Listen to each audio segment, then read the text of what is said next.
So I'm going to be joined by Simon to talk about the finishes of Solo.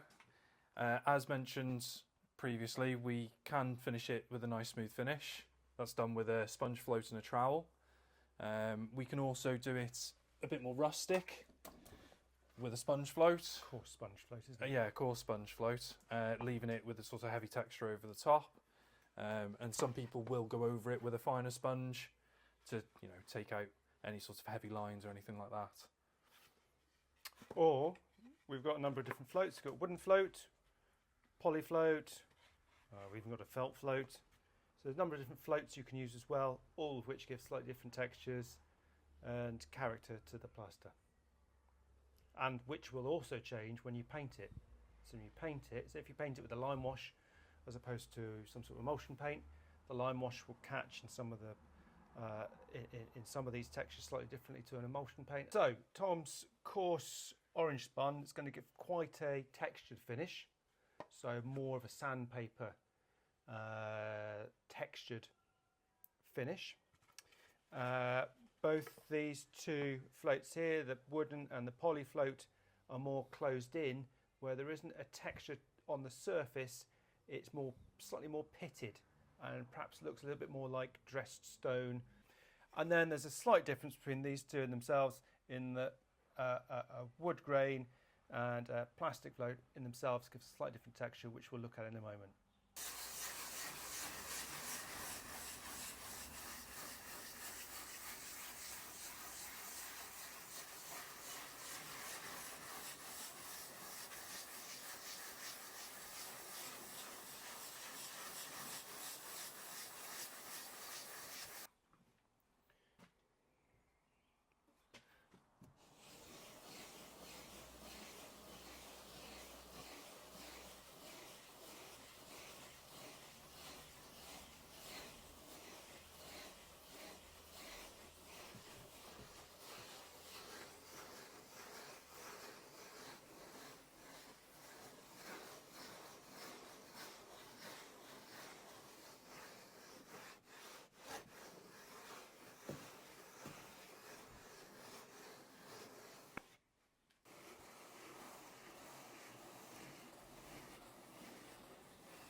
So it doesn't matter which finish you choose for Solo, all of them are breathable, but if you want to get really technical, some of them are a little bit more breathable than others. So a troweled finish, irrespective of plaster type, is always more closed in and slightly less breathable, but a textured finish is a little bit more breathable.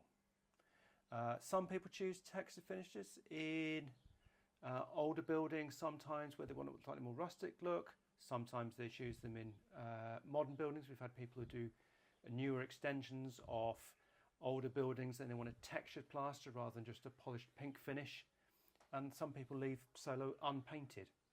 So we've got a lot of customers who leave Solo unpainted, perhaps with a slightly more textured finish, which is more interesting to the eye, shall we say, than just a polished pink skin. So the textured finish is quite popular with a lot of people who want to leave the plaster unpainted. It's popular with architects where people create a contrast between the plaster and other finishes and surfaces. And it is, if we're talking about breathability, also a little bit more breathable if you leave the plaster unpainted. But you might want to protect it in some areas. So we make a material, Seal Guard, which helps protect against stains and splashes and keeps it a little bit cleaner for longer without changing the appearance.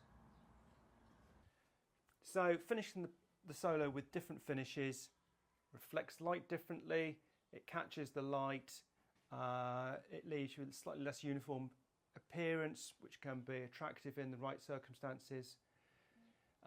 You can contrast it with smoother finish and so on and so forth.